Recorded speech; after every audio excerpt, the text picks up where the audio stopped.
Hello and welcome back to English for Daily Life. I'm Alex. And I'm Maria. Welcome, everyone. It's so good to have you here with us today. Whether you're listening while you're having your morning coffee, or maybe you're on a walk, or just relaxing at home, we're really glad you're here. This is a safe, cozy little corner of the internet for English learners. There's no pressure here. We just talk, we learn together, and we take it slow. And today we have a really useful lesson for you. We're going to talk about one of the most common tenses in everyday English, the present perfect.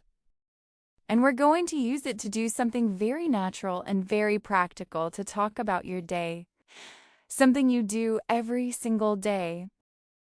By the end of this episode, you're going to feel so much more confident using this tense in real conversations. I promise you, it's not as scary as it might seem.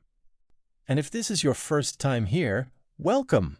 We make episodes like this every week. Nice and easy, nice and friendly. So if you're enjoying it, please do like this video and subscribe to the channel. It really, really helps us, and it means you won't miss a single episode. Right. Let's get started. So, let's begin with a simple question. What is the present perfect? Good question. The present perfect is a tense. It's a way of talking about things that happened, but with a connection to right now, to the present moment. Let me give you a simple idea. Imagine your day is like a long road. You started walking this morning and you're still on the road. The day is not over yet.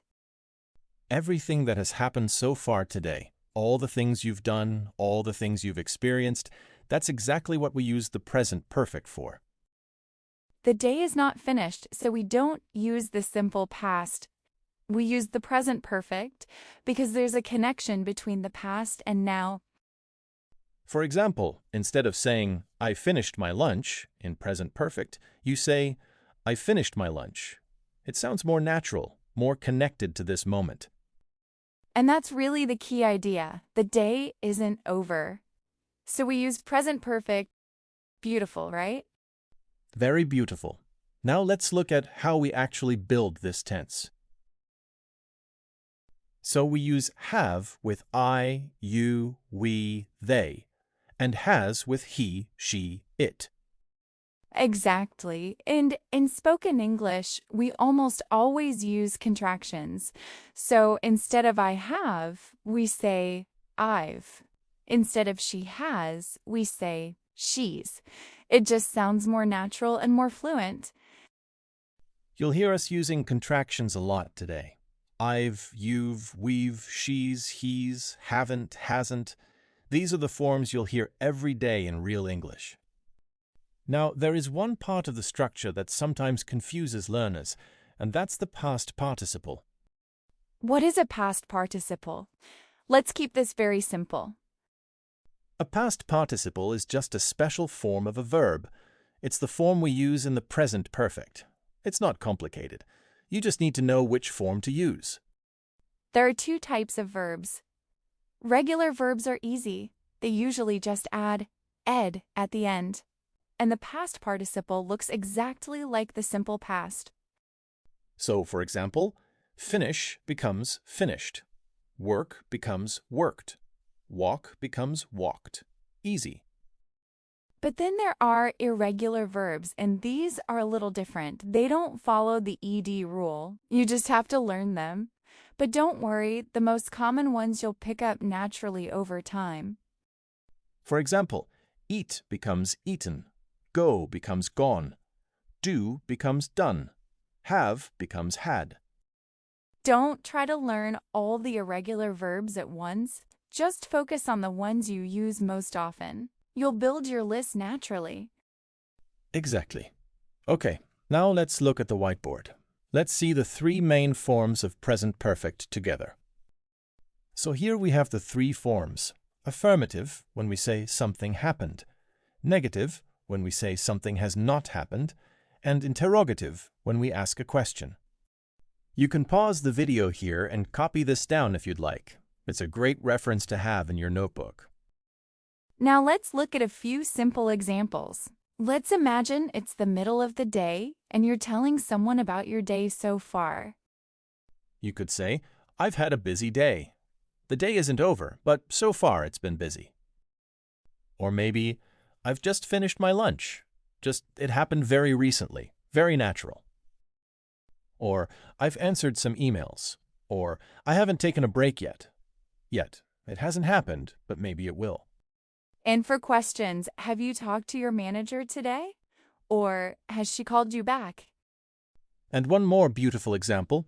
My day has been quite productive. Productive, meaning you've done a lot of good things. I love that one. These are all very natural, very real. You could say any of these today and people would understand you perfectly. Okay, now it's time for the best part. Let's have a real conversation. Let's show you what present perfect sounds like in actual life. So, Maria, how's your day been so far? Oh, Alex, it's been such a full day. I woke up quite early and, well, I've already done so many things. Really? Like what? Well, first, I've had my coffee, obviously. That's essential. Of course. Non-negotiable. Absolutely. And then I've read the news just a little bit, not too much, and I've answered all my morning emails. All of them. That felt really good. Oh, nice. I haven't done that yet. My inbox is a little bit scary right now. Don't worry, you'll get there. What about you? How has your morning been? Honestly, it's been a slow start for me. I think I've had too much coffee already, and I haven't eaten properly yet. I've just had a banana. A banana, Alex? That is not a proper breakfast. I know, but I've been very busy this morning. I've had 2 meetings already, before 10 o'clock, and I've written about half of my report. Oh, that's actually really good. Have you finished the report? Not yet. I haven't finished it yet, but I've made good progress. I think I'll finish it this afternoon. Let's pause here for just a moment. Did you notice how naturally we used the present perfect? Exactly. Listen to some of the phrases again. I've already done so many things.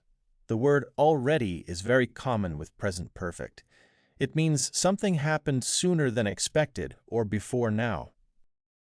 And then, I haven't eaten properly yet.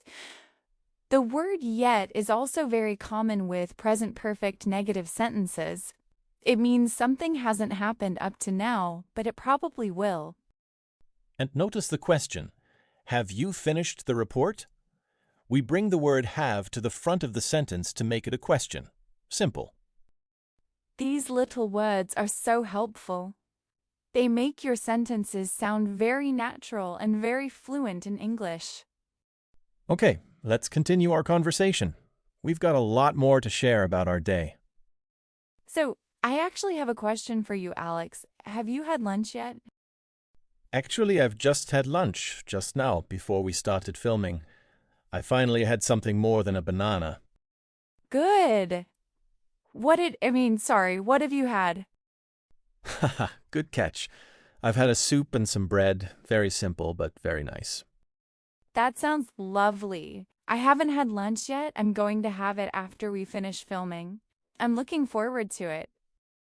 What are you going to have? I think a salad. Something light.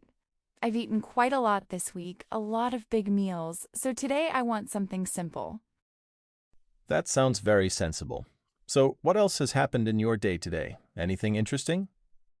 Oh, yes. Actually, I've spoken to my sister this morning. She called me, and she's had some really exciting news. Really? What kind of news? She's just started a new job. She's been looking for a new position for a few months, and she's finally found something she really loves. I'm so happy for her. Oh, that's wonderful. Have you congratulated her yet? Of course, I've already sent her a message and some flowers. Well, virtual flowers. Online. Virtual flowers are still flowers. That's very sweet, Maria. What about you? Has anything interesting happened in your day? Let me think. Well, I've discovered a really good new podcast this morning. I was listening to it while I was making breakfast. Oh, what kind of podcast? It's about history. Really interesting stories. I've only listened to one episode so far, but I've already added it to my favorites. I love that. There's nothing better than finding something new to be excited about. Exactly. Oh, and one more thing. I've gone for a short walk today, just around the block, 15 minutes. But it's made such a difference. I've felt much better since then. That's so true. I haven't gone outside yet today, but I've been meaning to. Maybe after lunch. I think you should. It really helps. So, overall, how would you say your day has been? Honestly, my day has been really good so far. I've been productive, I've had good conversations, and I've felt calm and focused. I really can't complain. That's lovely to hear. And for me, it's been a busy day, but a good one. I've got a lot done, even if I still have a little more to do this afternoon. And we've made this episode, so that's something. Yes, very important. That counts. You know, what I love about this conversation is how natural the present perfect sounds. You probably didn't even notice all the examples while we were talking.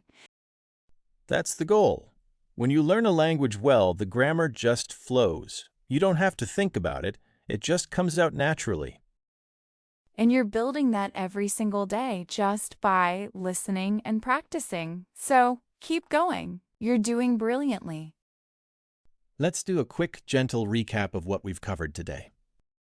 First, the present perfect is a tense we use to talk about things that happened with a connection to the present.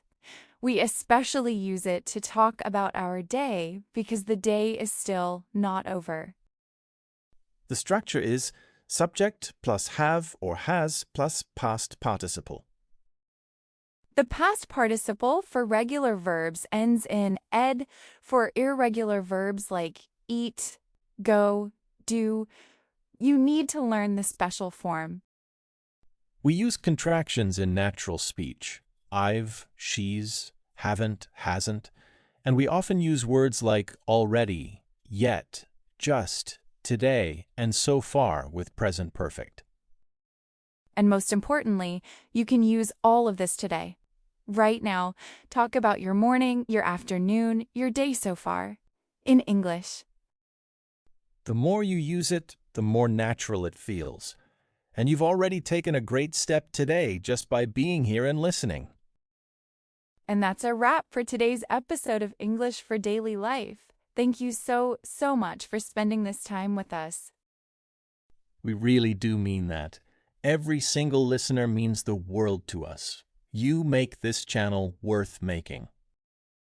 If you've enjoyed this episode, and we hope you have, please do explore the rest of the channel. There are so many more lessons waiting for you. All cozy, all beginner-friendly, all made with a lot of care. And we have even more episodes coming very soon. Different topics, different conversations, different lessons, all designed to help you feel more confident and more comfortable in English every single day. So take your time, explore, and enjoy. There's no rush here. Until next time, take care of yourselves. Keep practicing, keep going, and remember, every little bit of English you learn is something to be proud of. See you in the next one. Bye for now.